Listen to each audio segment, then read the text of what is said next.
Shalom, selamat pagi, selamat hari Minggu Bapak Ibu Saudara sekalian. Kita bersyukur kepada Tuhan di Minggu Palma ya, menurut kalender liturgi gereja. Hari ini kita memasuki Minggu Palma, maka kita bisa berkumpul bersama seperti pagi ini untuk beribadah kepada Tuhan. Mari sebelum masuk lebih jauh dalam ibadah kita di hari Minggu ini, saya mengajak kita boleh mengambil waktu teduh terlebih dahulu di hadapan Tuhan.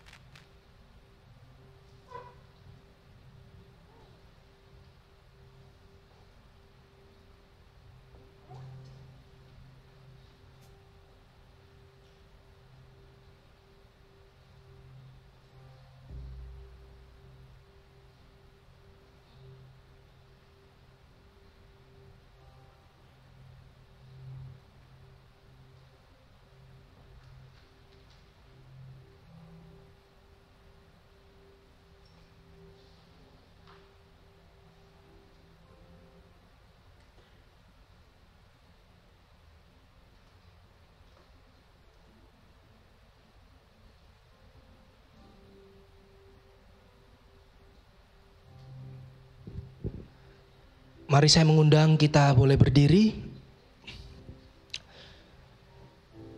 Saudara-saudara, ibadah ini kita mulai dengan satu pengakuan bahwa pertolongan atas kita datang dari Allah yang menjadikan langit dan bumi.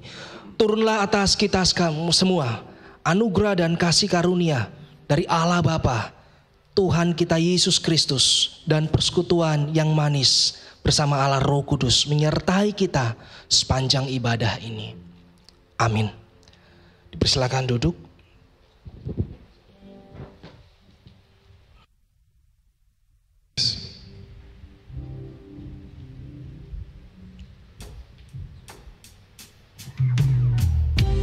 Jemaat yang dikasihi Tuhan, mari kita mempersiapkan hari kita.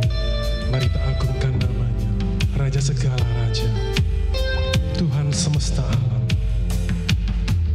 Nobatkanlah Raja, domba di tahtanya.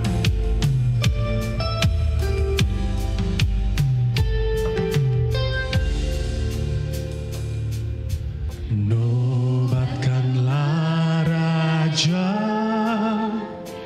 domba di tahtanya. Dengarlah suara pujian berkumandang lebar. Bangunlah jiwaku, bersorak dan puji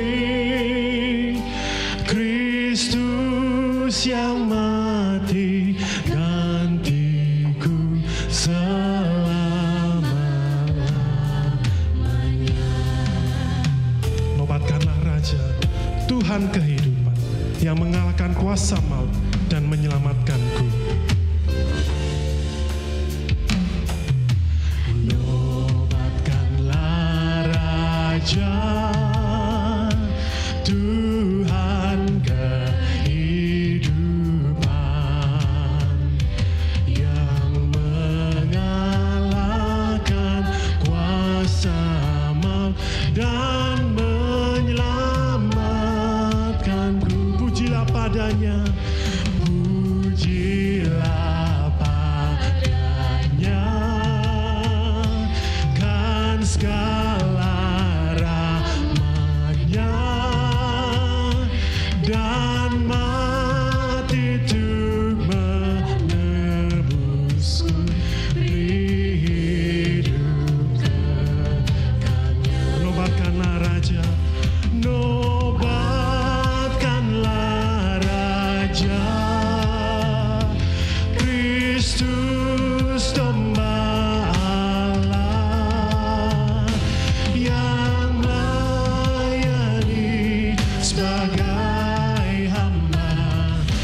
Saya ajak jemaat untuk kita semua bangkit bersama-sama berdiri.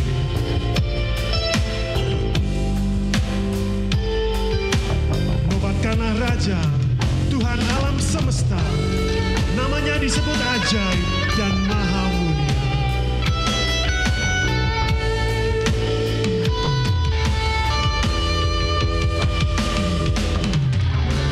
Nobatkanlah Raja, Tuhan alam semesta, namanya disebut ajaib dan maha mulia. Raja-raja dunia, raja-raja dunia bertelut padanya. Beri mahkota kepadanya, puji dan kasih-Nya. Nobatkanlah Raja, nobatkanlah Raja, Kristus domba Allah yang melayani sebagai hamba, tiada yang seperti-Nya. Nobatkanlah Raja, Kristus domba Allah yang melayani sebagai hamba, tiada yang seperti-Nya. Yang melayani sebagai hamba, tiada yang seperti-Nya. Sekali lagi katakan, yang melayani sebagai hamba, yang melayani sebagai hamba, tiada yang seperti Dia.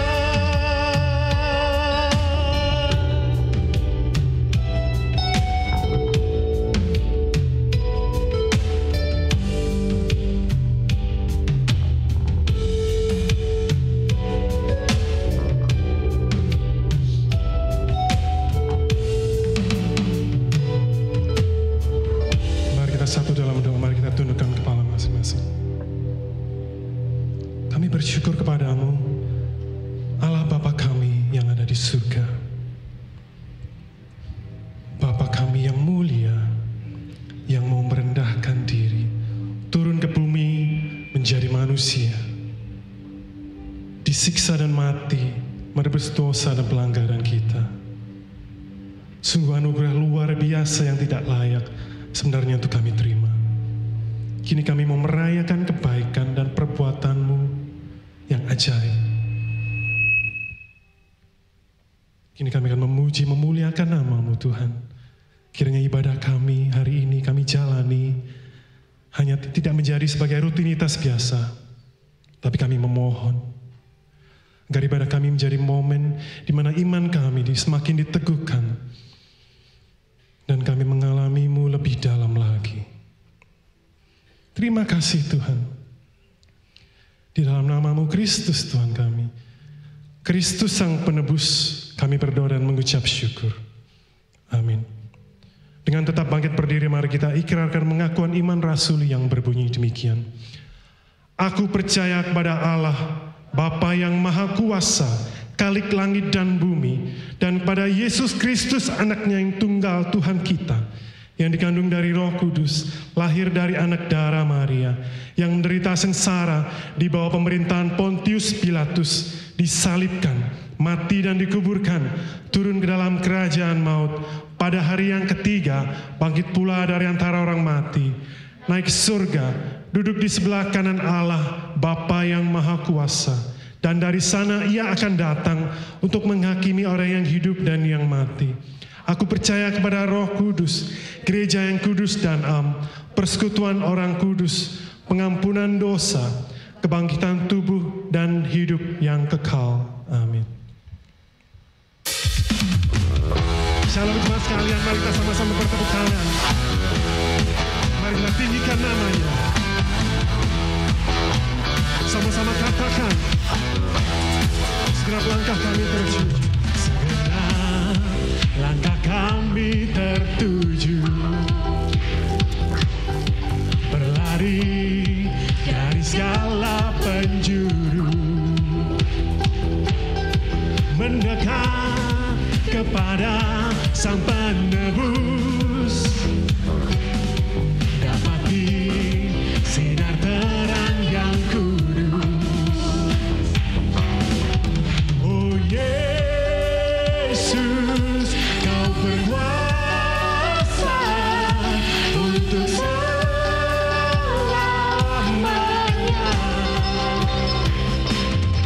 Kami agungkan nama-Mu, pembebaskanlah belenggu. Hanya Yesus, hanya Yesus, Kau satu alasan kami datang untuk menyembah-Mu.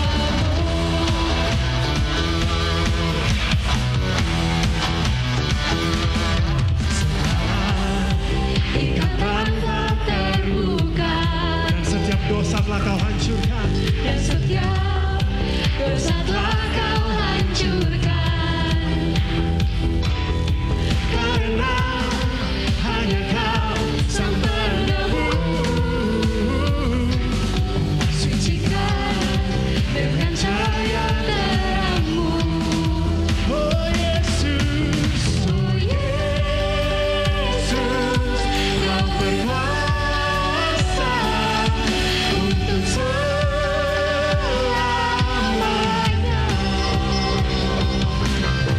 Kami agungkan nama-Mu, pembebaskanlah belenggu. Hanya Yesus, hanya Yesus, Kau satu alasan kami datang untuk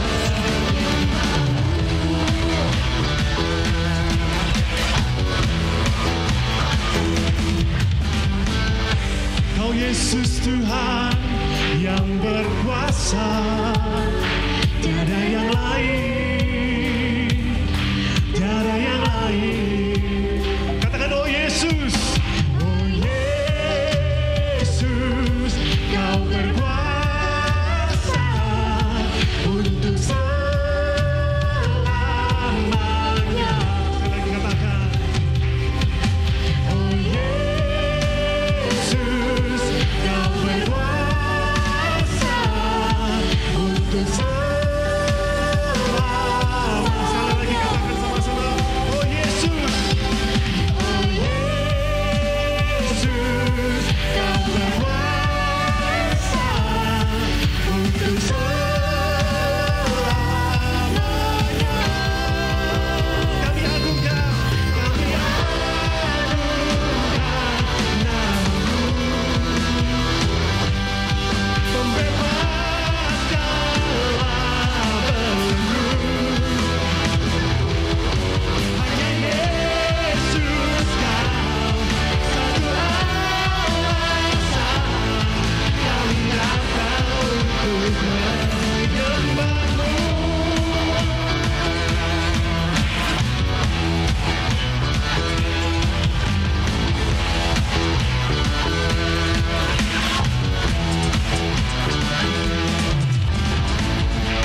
tercurah karena dosa dan pelanggaran kita. Dia dikorbankan untuk menebus kita. Hanya oleh darahnya kita menjadi sembuh dari belenggu dosa. Jemaat kita mau sama-sama nyanyikan. What can wash away my sin? Nothing but the blood of Jesus.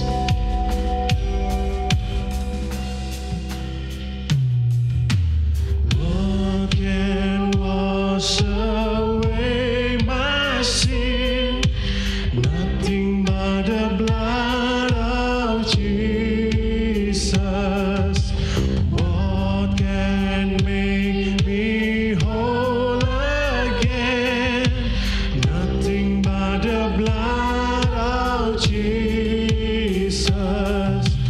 Oh, precious is the flow that makes me white as snow. No other fount I know. Nothing but the blood of Jesus. Saya undang jemaat untuk kita semua bangkit berdiri bersama-sama.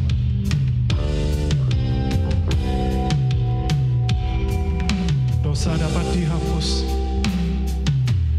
Dosa dapat dihapus hanya oleh darah Yesus. Aku disempurnakan hanya oleh darah Yesus. Darahnya yang kudus membasuh dosaku. Tiada yang lain hanya oleh darah Yesus. Darahnya yang kudus menghapus dosaku. Tiada yang lain hanya oleh darah. Sekali lagi katakan sama-sama, darahnya yang kudus. Darahnya yang kudus membasuh dosaku. Tiada yang lain hanya oleh darah Yesus.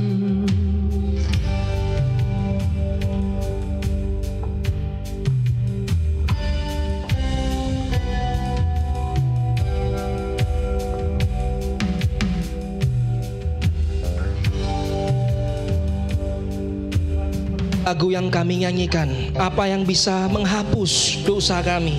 Bukan kesalehan kami, bukan persembahan yang kami bawa, bukan juga kesalehan dan pelayanan kami, tapi semua dosa kami bisa hilang oleh karena darah Yesus.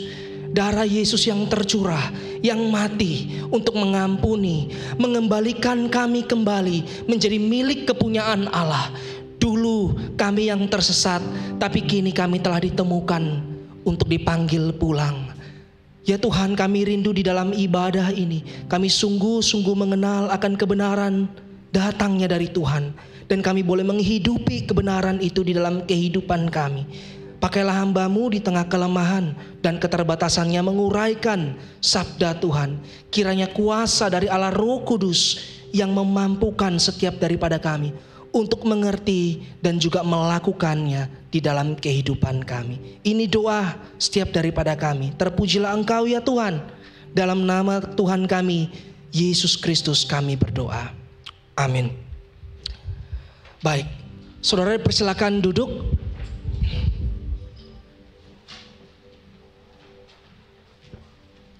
Shalom, selamat pagi Bapak Ibu Saudara sekalian. Pertama-tama terima kasih buat rekan-rekan kita yang sudah melayani di ibadah minggu hari ini. Saudara, izinkan saya disclaimer, suara saya sedikit serak ya. Karena ternyata dari kecil saya punya amandel ya. Jadi kalau makan dingin di udara yang dingin, ini bukan virus ya, nggak nular. Jadi kalau makan dingin di tempat dingin itu amandelnya bisa bengkak. Apalagi saya baru tahu saudara, fungsi seorang suami bukan cuma menafkahi istri dan anak-anaknya, tetapi menjadi tempat sampah dari anak-anak. Ketika ada makanan sisa, saya yang habisin. Ketika ada makanan sisa, saya yang habisin. Ya, itulah tugas seorang suami. Baik, saudara, di minggu Palma di dalam liturgi gereja hari ini, kita akan tetap melanjutkan seri khotbah kita dari kitab Nabi Daniel di dalam Perjanjian Lama. Saudara, tema khotbah saya hari ini saya berikan judul In the Midst of Chaos, di tengah kekacauan, begitu ya. Saudara, mari saya mengajak kita membuka bersama Daniel pasal 11. Itu cukup panjang, kita tidak perlu membuka atau membaca semua. Kita hanya akan membaca Daniel pasal 11 ayat 36 sampai 45 ya. 11 sampai 36 sampai 45. Demikian bunyi firman Tuhan, raja itu akan berbuat sekehendak hati. Ia akan meninggikan dirinya, membesarkan dirinya terhadap setiap Allah, juga terhadap Allah yang mengatasi segala Allah. Ia akan mengucapkan kata-kata yang tidak senonoh sama sekali, dan ia akan beruntung sampai akhir murka itu, sebab apa yang telah ditetapkan akan terjadi. Juga para Allah nenek moyang yang tidak akan diindahkannya, baik pujian orang-orang perempuan maupun Allah, maupun juga tidak akan diindahkannya. Sebab terhadap semuanya itu ia akan membesarkan diri. Ayat 38. Tetapi sebagai gantinya, semuanya itu ia akan menghormati dewa benteng-benteng. Dewa yang tidak dikenal oleh nenek moyangnya akan dihormatinya dengan membawa emas dan perak dan permata dan barang-barang yang berharga. Dan ia akan bertindak terhadap benteng-benteng yang diperkuat dengan pertolongan dewa asing itu. Siapa yang mengakui dewa ini akan dilimpahi kehormatan. Ia akan membuat mereka menjadi berkuasa atas banyak orang, dan kepada mereka akan dibagikannya tanah sebagai upah. Tetapi pada akhir zaman, raja negeri selatan akan berperang dengan dia, dan raja negeri utara itu akan menyerbunya dengan kereta dan orang-orang berkuda dan dengan banyak kapal. Dan ia akan memasuki negeri-negeri dan menggenangi dan meliputi semuanya seperti air bah. Juga tanah permai akan dimasukinya dan banyak orang akan jatuh. Tetapi dari tangannya akan terluput tanah Edom dan tanah Moab dan bagian-bagian yang penting dari Bani Amon. Ia akan menjangkau negeri-negeri dan negeri Mesir tidak akan luput.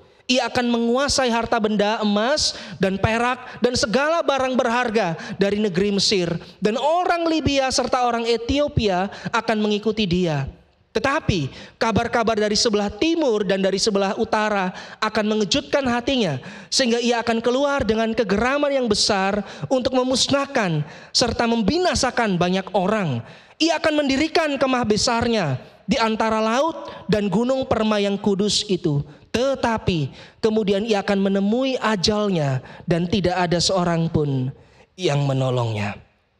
Berbahagialah setiap kita yang membaca, merenungkan, terlebih lagi melakukan firman di dalam hidup kita sehari-hari. Saudara, saya di rumah itu melihara ini saudara, ikan kecil, aslinya 2 tapi mati 1 ya. Jarang dikasih makan, pergi terus tuannya. Saudara, saya dikasih seorang kerabat ikan yang kecil ini ya. Kenapa melihara ikan? Gampang soalnya ya.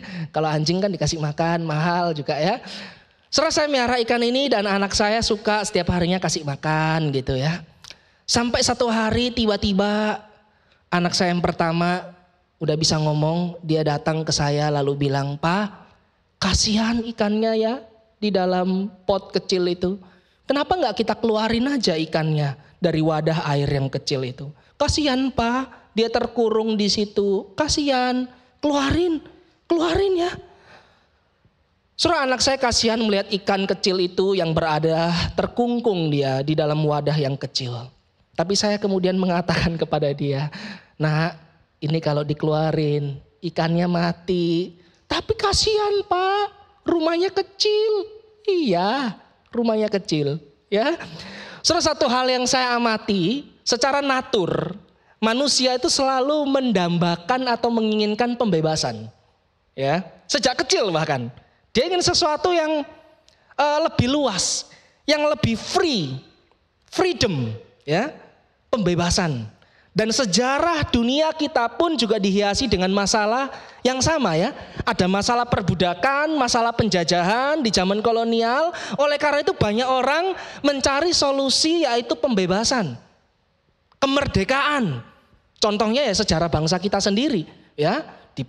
Dijajah sekian ratus tahun oleh Belanda, dijajah sekian puluhan tahun oleh Jepang, kemudian kita menginginkan kemerdekaan, pembebasan. Saudara, kemerdekaan dan kebebasan itu adalah satu privilege bagi saya. Hak yang diinginkan oleh semua orang. Saya kira hampir tidak ada orang di dunia ini yang kalau saya tanya dia ingin menjadi seorang budak atau menjadi seorang hamba. Ya, betul ya saudara. Kita itu inginnya bebas. Bebas, free. Tidak ada seorang pun yang bercita-cita ingin menjadi seorang budak. Karena itu hari ini saya ingin mengatakan banyak orang ingin menjadi orang yang kaya raya. Tujuannya bukan supaya dapat uang itu sendiri, tapi mendapatkan kebebasan. Orang pengen kaya. Dengan dia kaya, dia bisa bebas. Ada istilahnya sultan lah bebas gitu ya. Mau beli apapun yang dia mau makan dimanapun restoran yang dia mau, bebas. Karena kebebasan itu dicari saudara. Ya, mereka ingin kaya supaya mereka bisa bebas. Membeli apapun yang mereka inginkan. Ada juga orang yang mengejar tahta selain uang. Supaya apa saudara? Pengen punya tahta itu. Kekuasaan, power, otoritas. Supaya bebas. Enak toh punya kebebasan, punya tahta, bisa memerintah. Ya. Oh ini saya gak suka, pecat gitu ya. Bebas. Yang berkuasa mah bebas begitu ya. Saudara, kebebasan adalah satu hal yang dicari-cari oleh hampir semua manusia di muka bumi ini. Tapi seorang filsuf Jerman bernama Immanuel Kant pernah mengatakan begini. A man is truly free when he acts not according to his desires but according to his reason. Seorang manusia itu sungguh-sungguh bebas bukan karena dia melakukan apapun berdasarkan keinginannya, tetapi berdasarkan alasannya. Atau dengan kata lain saudara, Immanuel Kant dia mau mengatakan begini, orang yang bebas, yang punya kebebasan justru adalah orang yang berani mengatakan tidak pada keinginannya. Selagi dia masih terus menuruti keinginannya, selalu tidak bisa menolak keinginannya, selalu mengatakan ya pada keinginannya, dia tidak benar-benar bebas. Dia masih diperbudak oleh keinginannya. Saudara, kebebasan itu bukan berarti kita bisa melakukan apapun yang kita inginkan. Kebebasan justru memerlukan yang namanya keterbatasan. Justru di dalam keterbatasan itulah kita menjadi bebas. Saya kasih contoh tadi ikan saya. Justru di dalam keterbatasan wadah air itulah dia merasakan atau mendapatkan kebebasan. Tidak ada kebebasan tanpa batas. Tidak ada bebas sebebas-bebasnya. Saudara, begitu pula dengan kehidupan rohani kita. Ada orang yang mengatakan saya nggak mau jadi orang Kristen. Kenapa? Kalau saya jadi orang Kristen, hidup saya tuh nggak bebas. Kenapa nggak bebas? Nggak bisa ngelirik inilah, nggak bisa melakukan itulah, nggak bisa curang lah, harus jujur lah. Saya nggak bebas. Tapi saya katakan, orang seperti itu pun dia tidak bebas. Kenapa saya katakan dia tidak bebas? Karena dia selalu terkungkung menjadi budak atas keinginan-keinginannya sendiri. Atau saudara, dalam bahasa Paulus di dalam surat Roma, di luar Kristus semua manusia itu adalah hamba dosa. Mereka diperbudak oleh dosa, keinginan nafsu duniawi mereka. Oleh karena itu saudara, pesan penting pagi hari ini yang saya ingin katakan bahwa tidak ada kebebasan yang benar-benar bebas tanpa batasan. Di dunia ini saudara, kita hanya punya dua pilihan. Satu, kita diperhamba atau diperbudak oleh Allah. Atau yang kedua, diperbudak oleh yang lain. Yang lain itu bisa apa saja saudara. Bisa uang memperbudak kita, bisa apa? Validasi, kita hidup hanya untuk mendapatkan validasi dari orang lain, ya, diakui, diterima gitu ya. Apalagi yang bisa memperbudak kita? Kebahagiaan yang semu, ya. Saudara, itu semua bisa memperbudak kehidupan kita. Tapi saya ingin katakan, hanya di dalam pilihan yang pertama kita akan mengalami kebebasan yang sejati di dalam Tuhan. Seperti ikan kecil tadi, bukan? Kalau kamu keluarkan dia dari wadah air itu, dia mati. Dia tidak merasakan kebebasan. Justru di dalam perangkap wadah air yang saya siapkan itu, dia menjadi bebas. Dia bisa berenang kemanapun yang dia mau. Surah Daniel pasal 11 mengajarkan kepada kita seorang raja yang begitu angkuh. Raja yang semena-mena, bebas melakukan apapun yang dia inginkan. Dan nubuatan ini sebetulnya ingin memperingati engkau dan saya untuk berhati-hati. Jangan sampai seperti orang itu. Jangan seperti raja yang dimaksud itu. Jangan sampai kita juga berkeinginan hidup sebebas-bebasnya di luar Allah. Sebab di luar Allah kita seperti ikan yang dikeluarkan dari akuarium. Kita bebas tetapi kita mati karena kita hidup di luar Dia. Saudara, Daniel pasal 11, kalau boleh kita perhatikan strukturnya itu terbagi menjadi 5 bagian saudara. Ayat 1 sampai ayat 2 ini kan genrenya nubuatan saudara ya. Daniel pasal 11, nubuatan profetik gitu. Ayat 1 sampai 2 itu pendahuluan dari nubuatan. Ayat 2 sampai 4 itu isi nubuat tentang kerajaan Persia dan Yunani. Kita tidak membacanya ya. Ayat 5 sampai 20 itu suatu penglihatan ya. Penglihatan tentang apa? Pertempuran antara raja utara, kerajaan atau dinasti Seleukia melawan raja selatan, Ptolemeus. Ini adalah satu konflik internal kerajaan Yunani pasca kematian Raja Alexander the Great. Ya, saya pernah mengatakan kan, Alexander the Great terlalu rakus dengan tahta, dia nggak mempersiapkan penerusnya. Dia cuma berkuasa 10 tahun, setelah itu mati, tidak ada yang menggantikan. Dan kalau nggak ada yang menggantikan, orang akan memperebutkan tahta. Ya itu sifat manusia kan. Ya, hati-hati saudara kalau berpikir umur panjang terus nggak mempersiapkan pengganti, penerus. Ya, bisa gawat nanti saudara ya. Ayat 21 sampai 35 itu adalah satu penglihatan tentang raja yang sombong, yaitu Antiochus Epiphanes ya, atau disebut Antiochus keempat ya, Antiochus keempat. Saudara, yang selanjutnya ayat 36 sampai 45 yang kita baca barusan itu satu penglihatan tentang raja yang sombong seperti Antiochus keempat Epiphanes, tetapi diberikan keterangan. Dia akan meninggikan dirinya melampaui ilah-ilah manapun ya, termasuk Allahnya orang Israel. Nah, siapa sih raja yang sombong yang dimaksud di ayat 36 sampai 45 ini? Nah, itu yang akan menjadi fokus pembahasan kita hari ini, saudara. Umumnya saudara kalau membaca, saya menemukan ada 2 perdebatan atau 2 tafsiran ya. Ada yang saya katakan pandangan historis. Pandangan historis ini melihat bahwa raja yang sombong yang dimaksud di penglihatan yang paling terakhir itu, yang dimaksud melawan Tuhan, melawan ilah-ilah manapun, yang dimaksud itu adalah Raja Antiochus keempat. Sama dengan raja sebelumnya di ayat 21 dan 35. Antiochus keempat atau Antiochus Epiphanes yang berasal dari dinasti Seleukia ya, kerajaan yang bagian utara. Salah satu dinasti pecahan dari kerajaan Yunani pasca kematiannya Alexander the Great. Dan memang saudara, sejarah mencatat Antiochus Epiphanes ini adalah raja yang sangat semena-mena. Dia ini karena punya kuasa, dia melakukan hal itu sebebas-bebasnya, semau-maunya dia. Dan sangat jahat saudara. Dia menganiaya orang-orang Yahudi, bahkan memaksa orang-orang Yahudi itu mengikuti budaya Yunani, Helenisme.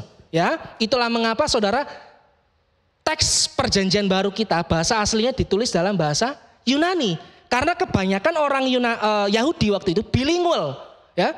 Bisa Indonesia, bisa Mandarin. Salah, bisa bahasa Yunani, bisa bahasa Ibrani ya saudara. Mereka bilingual karena dipaksa sama Antiochus Epiphanes, kamu harus budaya Helenisme ya.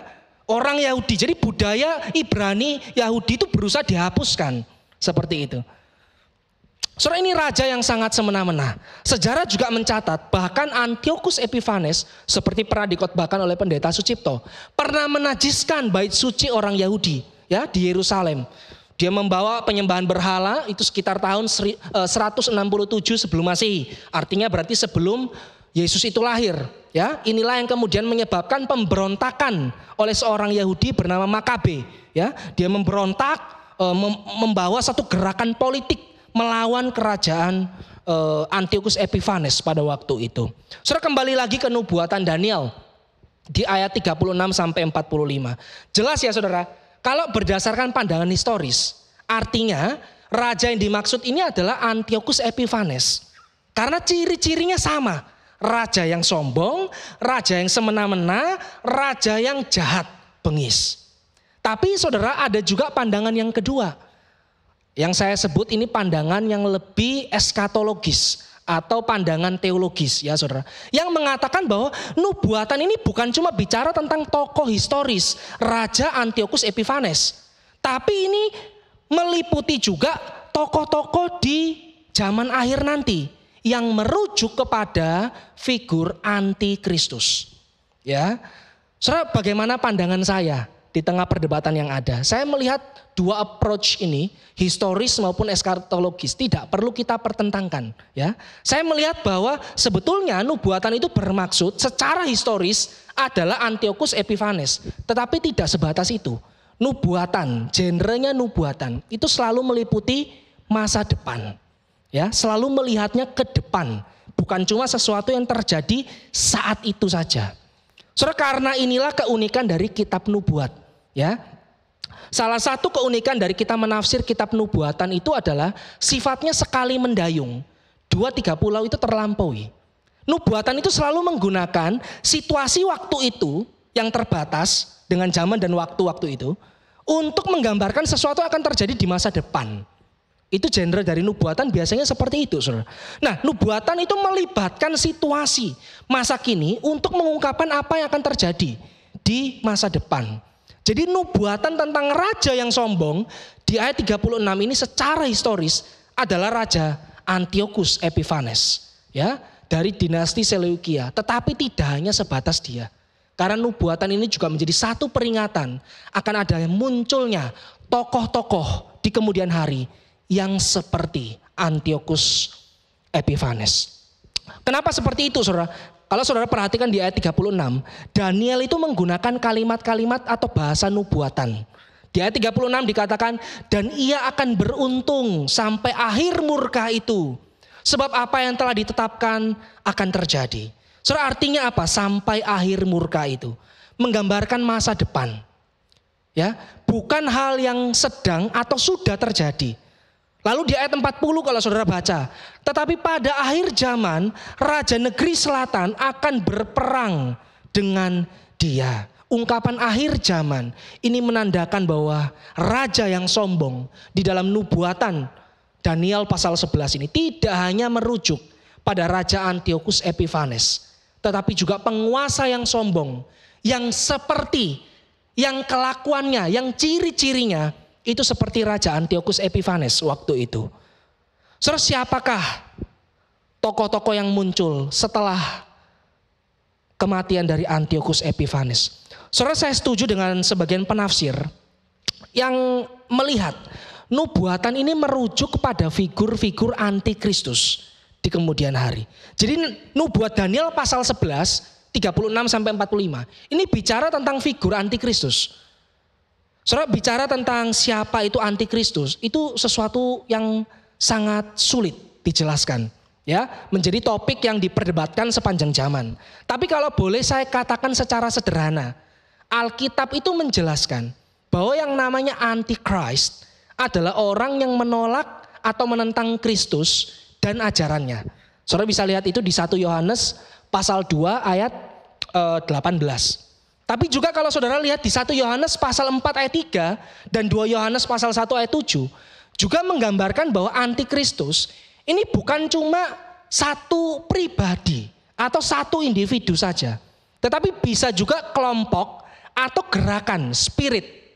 Ya, artinya kalau gerakan kelompok berarti lebih dari satu pribadi.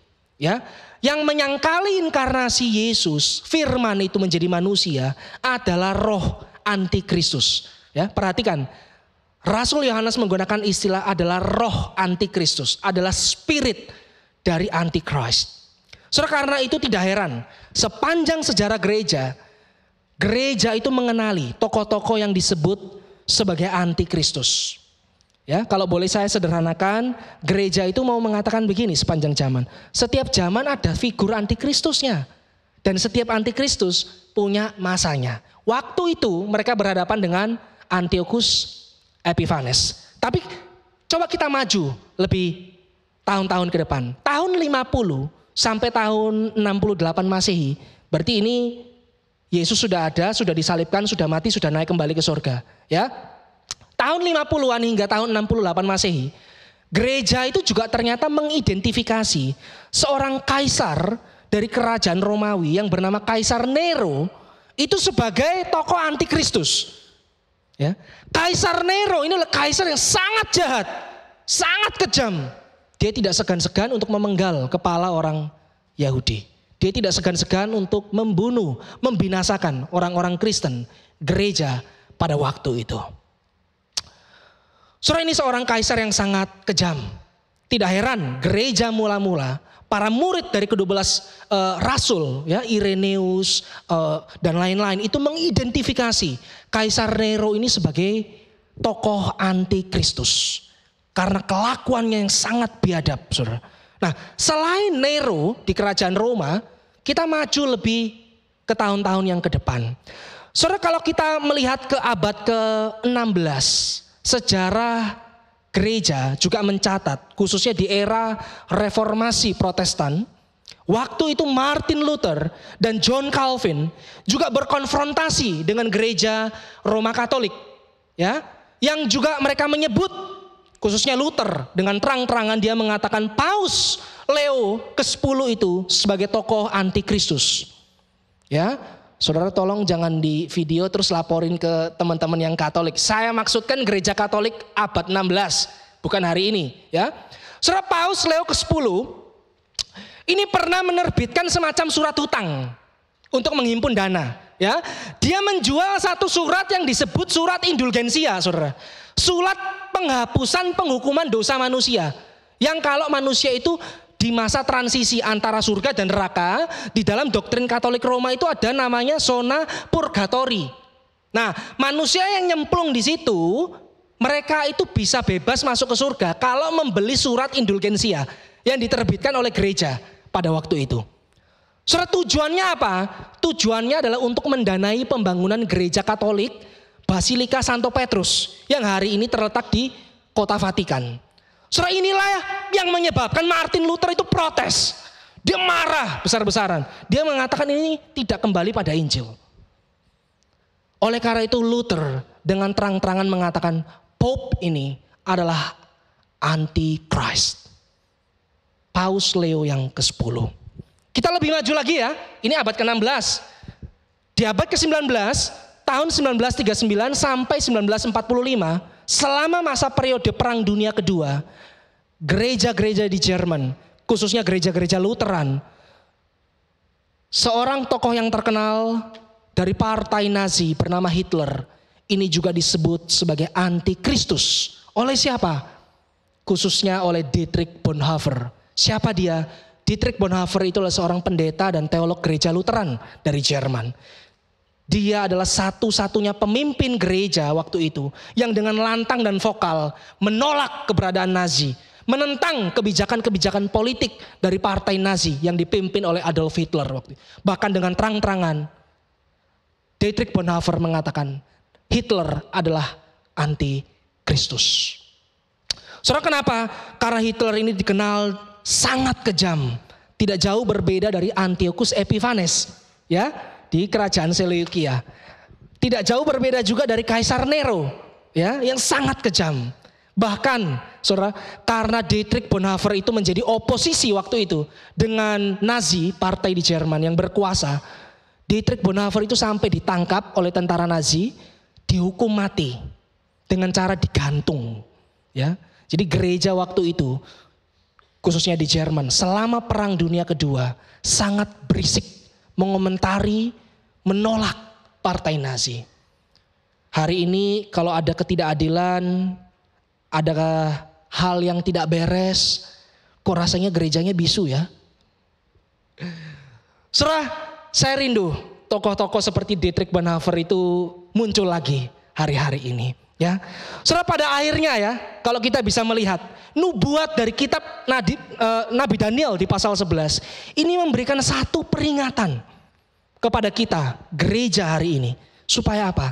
Setiap masa kita harus selalu berhati-hati, karena selalu bermunculan tokoh atau spirit anti-Christ yang meninggikan dirinya melawan ilah-ilah termasuk Allah perjanjian.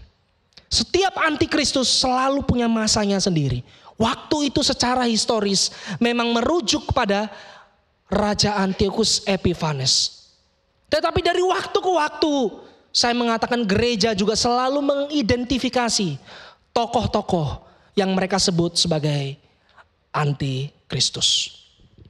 Saudara, tokoh-tokoh ini bukan hanya individu, ya. Antikristus bukan hanya sebatas satu figur tertentu, tetapi bisa juga berwajah kebudayaan, tren, ya, seperti itu. Yang jelas, saudara, ciri-ciri dari antikris adalah sombong, meninggikan diri, menyesatkan manusia dan mendatangkan kekacauan, bukan kedamaian. Saudara, nubuat ini tidak berhenti sampai pada peringatan akan bahayanya antikris yang mengintai gereja di kemudian hari. Tapi kalau saudara perhatikan di pasal 11 ayat yang terakhir di 45 mengatakan begini. Ia akan mendirikan kemah besarnya di antara laut dan gunung permai yang kudus itu. Tetapi kemudian ia akan menemui ajalnya dan tidak ada seorang pun yang menolongnya. Saudara, nubuatan pasal 11 ayat 45 ini sebetulnya paralel dengan kitab paling terakhir di Alkitab kita, yaitu kitab Wahyu pasal 19 ayat 19. Tidak perlu dibuka, saudara. Di Wahyu 19 ayat 19 di sana ada satu nubuatan tentang antikristus, di mana binatang itu dikatakan oleh Yohanes akan dibuang hidup-hidup ke dalam laut danau api yang menyala-nyala. Ini menunjukkan satu penggambaran tentang kemenangan Allah di akhir zaman nanti. Dan Daniel jauh hari sebelum Rasul Yohanes menulis kitab Wahyu, dia sudah mengatakan dia akan menemui ajalnya dan tidak ada seorang pun yang akan menolongnya. Mengindikasikan apa? Kekalahan dari antikris dan kemenangan Allah bersama dengan umat gerejanya. Saudara, apa yang bisa kita pelajari dari nubuatan Daniel di pasal 11 ini? Saya ingin kita melihat yang pertama, saudara. Hati-hati dengan tokoh, dengan kelompok, dengan budaya yang spiritnya itu memberontak kepada Allah. Saudara, hati-hati dengan individu, kelompok, budaya yang kita anggap punya otoritas, berada di atas kita, yang kita hormati, tapi ternyata mereka justru membawa kita melenceng dari kebenaran. Saudara, hari ini saya pernah mengatakan ke beberapa rekan, suara influencer, Fox influency is Fox Day. Suara influencer itu seperti suara Tuhan. Apa kata influencer? Pasti itu benar. Diikuti oleh banyak orang. Hati-hati, tidak semua. Saudara, kita perlu berhati-hati. Kebenaran itu tidak identik dengan jumlah followernya. Ya, saya ingin katakan ya, 1 tambah 1 sama dengan 3, salah sekalipun diucapkan oleh seorang profesor. Sekalipun. Tapi 1 tambah 1 adalah 2, adalah benar sekalipun diucapkan oleh anak kecil usia 2 tahun. Artinya apa? Kebenaran tidak identik dengan usia, semakin tua semakin benar, semakin muda semakin salah. Kebenaran tidak ditentukan oleh jumlah, semakin banyak followernya semakin benar, semakin sedikit followernya semakin salah. Tidak. Truth is always truth. Hati-hati dengan tren kebudayaan yang kita ikuti hari-hari ini. Yang namanya manusia itu dia harus tunduk pada kebenaran. Bukan menciptakan kebenaran versi mereka masing-masing. Spirit dari antikristus itu adalah penyesat. Menciptakan kebenaran versinya sendiri. Saudara, hati-hati dengan tren atau kebudayaan yang kita ikuti. Karena di 1 Yohanes dan 2 Yohanes mengindikasikan juga antikristus itu bukan hanya satu pribadi. Tetapi juga bisa satu gerakan, satu kelompok. Yang dalam poin saya kali ini bisa berwajah budaya. Oh, kita ikut, kenapa? Menghormati kebudayaan. Loh, menghormati kan tidak sama dengan mengikuti. Kalau kamu bilang menghormati, ngapain harus diikuti juga? Itu kan seringkali seperti itu. Saudara. Oh, kita harus hormat, harus toleran. Toleran. Tapi ngapain harus diikuti?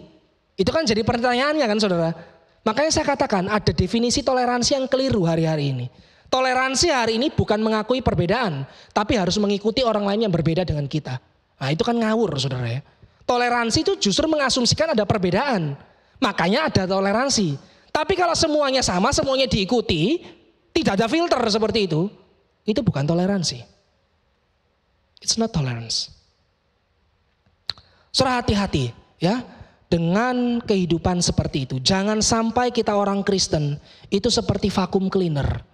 Saudara, kalau pakai vacuum cleaner bersihin bawa sofa, kamar, dia sedot semua. Emas, cincin semua disedot, debu kotoran disedot semua.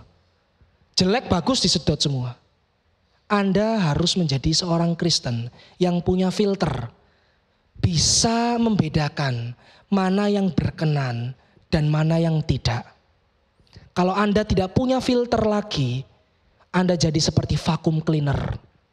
Cincin masuk, emas masuk, debu kotoran, kutu pun juga masuk. Tungau pun juga bisa masuk. Hati-hati. Yang kedua saudara, nubuatan Daniel ini sebetulnya mau mengajarkan kepada kita bahwa suatu hari kelak yang namanya kesesatan pasti akan tumbang dan kebenaranlah yang akan menang. Saudara, tidak hanya di film-film, tapi Alkitab juga mengkisahkan ending yang bahagia. Kemenangan. Suatu hari kelak Allah mengatakan langit dan bumi yang baru pasti akan digenapi. Tidak akan ada lagi maut, tidak akan ada lagi kejahatan dan dosa. Tapi saya juga ingin mengatakan, kemenangan ini bukan hanya bicara tentang hari terakhir nanti, tapi juga saat dimana kita mengikuti Yesus hari ini, here and now. Saudara, karena itu rayakan setiap kemenangan yang ada, mau besar maupun kecil. Misalnya apa contohnya? Bicara tentang panggilan hidup. Saudara sudah dimenangkan oleh Tuhan. Dulunya saudara hidup dalam kegelapan. Dalam kegelapan Tuhan manggil saudara hidup di dalam terang. Itu satu kemenangan Allah saudara. Yang harus saudara rayakan. Dulu saudara menjadi hamba dosa, diperbudak oleh dosa. Saudara pikir saudara bebas, tapi saudara jadi budaknya dosa. Sekarang saudara jadi hamba Tuhan. Bukan cuma seorang hamba Tuhan secara profesional, tapi setiap orang, every Christian, semua orang percaya, itulah hamba Tuhan. Saudara, kita perlu merayakan kemenangan-kemenangan kecil seperti itu. Kemenangan-kemenangan di mana Allah mau menyelamatkan hidup kita. Misalnya apalagi saudara, bicara tentang kemenangan akan dosa, kemenangan akan kuasa gelap. Saudara, saya percaya kalau Anda adalah orang Kristen yang sejati, maka tidak mungkin saudara ada kuasa kegelapan satupun yang berani menguasai dirimu. Apa itu saudara? Kesurupan-kesurupan katanya ya. Siram air aja saudara ya. Kebanyakan orang yang kesurupan kenapa saudara? Karena bergaulnya dengan dunia kegelapan. Ya, datang ke orang pinter ya katanya kesurupan, nanti dikasih solusinya, kamu harus potong ayam, harus pakai baju merah, kalau bisa celana dalamnya merah juga gitu, semuanya diikutin saudara. Nanti balik lagi, dia menciptakan masalah, dia memberikan solusi, terus muter kayak lingkaran setan saudara, terus muter-muter terus di situ, nggak kemana-mana, terkungkung, kasihan. Tapi kalau engkau adalah orang Kristen sejati, saya percaya tidak ada satupun kuasa kegelapan yang bisa menguasai hidup saudara. Anda diberikan Roh Kudus untuk apa? Menang akan pencobaan, menang akan godaan. Dirasuk tidak mungkin, tapi dicobai masih mungkin. Iya dong, Yesus aja dicobai, masa kita enggak? Ya, hati-hati saudara. Tapi jaminannya apa? Sekarang ketika engkau digodai oleh si jahat, engkau punya kuasa untuk menang melawan godaan si jahat itu. Dulu engkau gak punya, dulu kamu suka malah suka sama dosa saudara. Dulu waktu sebelum kenal Tuhan senang malah nyari saudara. Tapi setelah engkau kenal Tuhan, harusnya kalau ada godaan datang, engkau takut, engkau menghindar. Kalau dulu di luar Tuhan engkau nyari, suka saudara. Suka dulu orang hidup di luar Tuhan tuh malah dosa tuh disenangi saudara. Senangnya minta ampun saudara. Tapi kalau saudara sudah hidup di dalam Tuhan, saudara harus rasa jijai dengan godaan si jahat itu. Ya, saudara hati-hati dalam kehidupan ini. Suatu hari kelak ada satu kemenangan yang Allah janjikan di langit dan bumi yang baru, di mana tidak akan ada lagi penderitaan, tidak akan ada lagi dosa, dan tidak akan ada lagi maut. Pada akhirnya saudara, janji pembebasan dan kemenangan yang kita alami atas maut, dosa, dan kuasa si jahat itu adalah karena karya Kristus, Mesias, di mana Yesus rela datang ke dalam dunia ini untuk mati dan bangkit demi menyelamatkan hidupmu dan hidupku. Saudara, ada satu penggambaran yang sangat menarik di dalam Alkitab. Karena kitab Daniel juga menggunakan penggambaran, saya juga ingin menutup khotbah ini dengan satu penggambaran dari Alkitab. Saudara, Alkitab itu menggambarkan Yesus sebagai singa, tetapi juga sebagai domba. Apa maksud Yesus dikatakan anak domba Allah, tetapi juga singa Yehuda? Ini kan terlihat paradoks ya. Singa itu adalah apa? Raja di hutan, kings. Singa itu identik dengan apa? Kekuasaan, kehebatan, kemenangan. Domba itu identik dengan apa? Darah pengorbanan. Dan Yesus itu dikatakan sebagai anak domba Allah, tetapi juga singa Yehuda. Kenapa saudara? Sebagai anak domba Allah, dialah yang menjadi kurban pengganti dosa kita. Tapi di waktu yang sama, Yesus juga adalah singa Yehuda. Singa yang melawan, singa yang mengalahkan si jahat. Dia yang menang atas maut dan memimpin kita kepada hidup. Saudara, inilah yang harus kita ingat di tengah kekacauan hari ini yang terjadi maupun nanti. Dalam Tuhan ada jaminan kemenangan dan keselamatan sampai selama-lamanya. Amin. Mari tunduk kepala dan kita berdoa.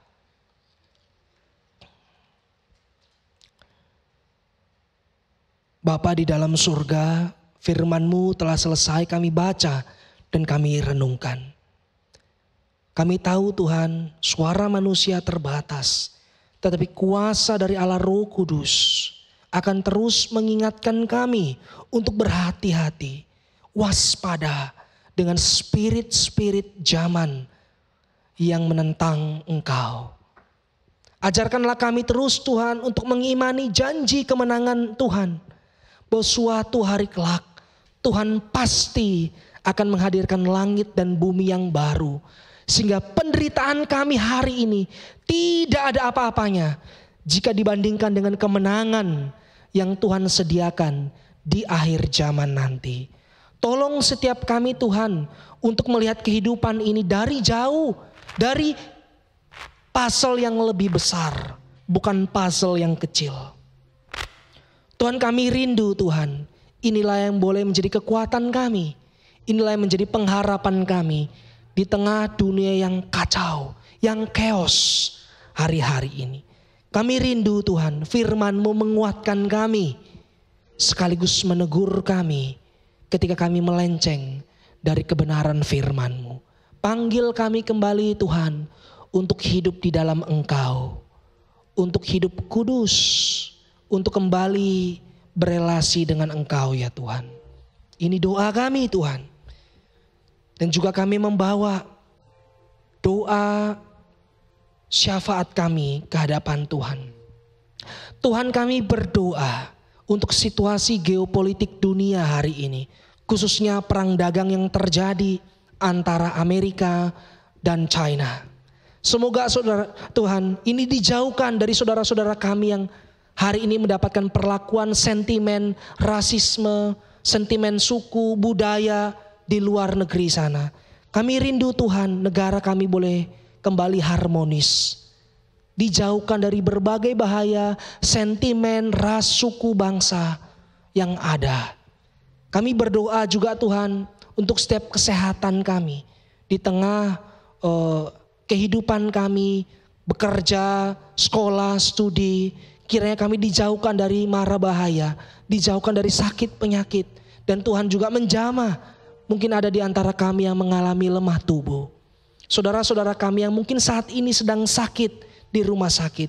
Tuhan yang menghiburkan mereka di tengah sakit yang dialami. Inilah yang menjadi doa kami. Kami juga membawa setiap persembahan kami ke hadapan Tuhan. Ajar kami terus Tuhan. Kami memberi bukan supaya kami mendapatkan berkat, tapi karena kami sudah mendapatkan berkat dari Tuhan terlebih dahulu. Oleh karena itu, kami hidup untuk memberi bagi Tuhan. Ini menjadi doa kami, Tuhan. Dalam nama Tuhan Yesus, kami berdoa dan kami bersyukur. Amin. Mari saudara, saya mengajak kita untuk boleh berdiri. Kita akan mengembalikan segala pujian kita kepada Allah yang mulia, yang kasih setianya hadir dulu sekarang sampai selama-lamanya. Doksologi.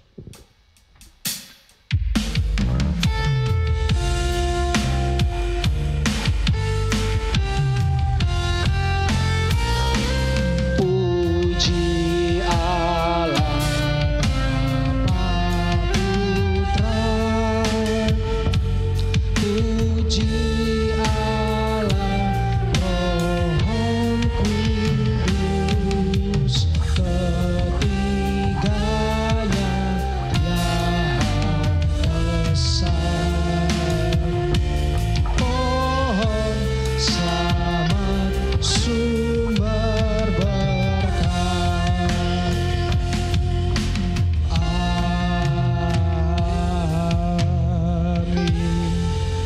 Mari jemaat Tuhan, kita mengarahkan hati kita dan diri kita kepada Tuhan, dan terimalah berkat yang datangnya dari Dia. Kiranya kasih setia dari Allah Bapa yang ditunjukkan kepada kita di dalam putranya Yesus Kristus yang telah mati mengampuni dosa dan pelanggaran kita, serta tuntunan dan damai sejahtera dari Allah Roh Kudus menyertai kita kelak sampai Tuhan Yesus datang yang kedua kalinya. Amin.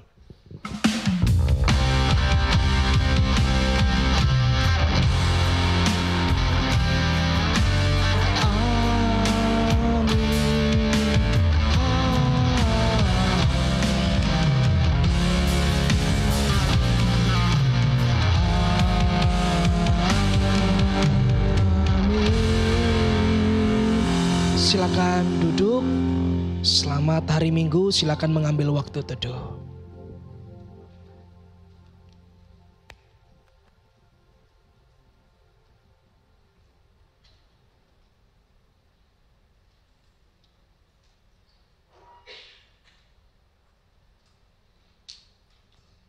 Oke, baik.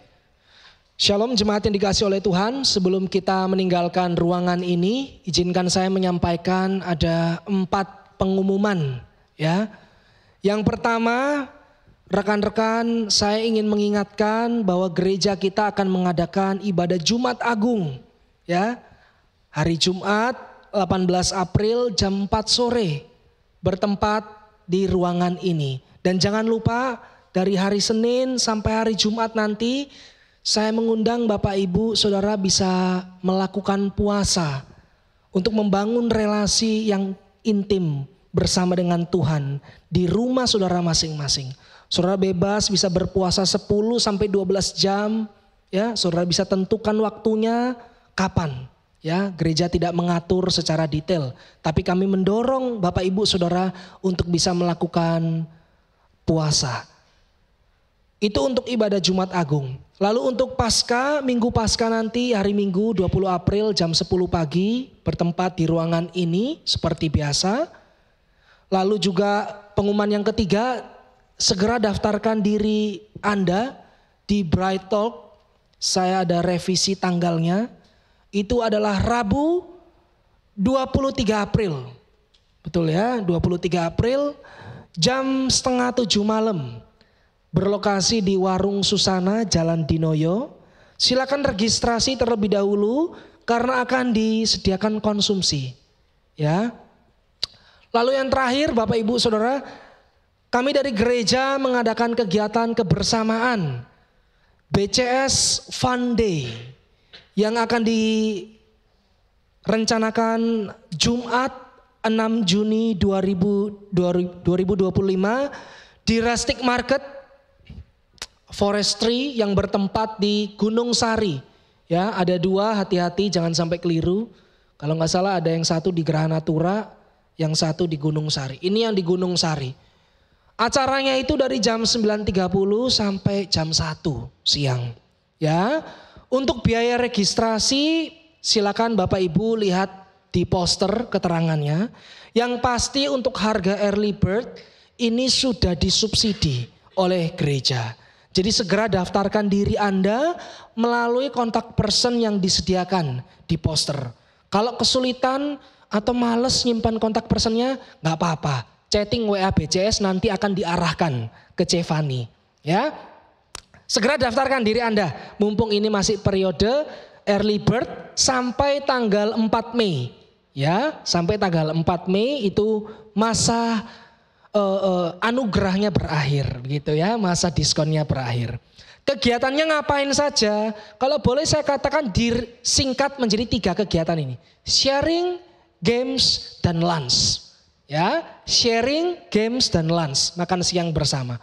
Akan ada door prize dan juga hadiah menarik untuk setiap partisipan. Ya, apabila ada jemaat yang ingin membuka tenan atau booth di Rustic Market, waktu acara hari H kami mengizinkan asalkan tenan atau boothnya itu bukan makanan. Ya, misalnya Bapak Ibu ada yang jualan mainan anak-anak, ya, tumbler, gak apa-apa, monggo. Nanti kasih tahu kami, ya, kalau mau buka tenan di Rustic Market. Ya, kami mengizinkan untuk meramaikan juga acara kebersamaan di hari Jumat itu. Baik, saya kira sekian pengumuman dari saya. Selamat hari Minggu, Tuhan Yesus memberkati kita.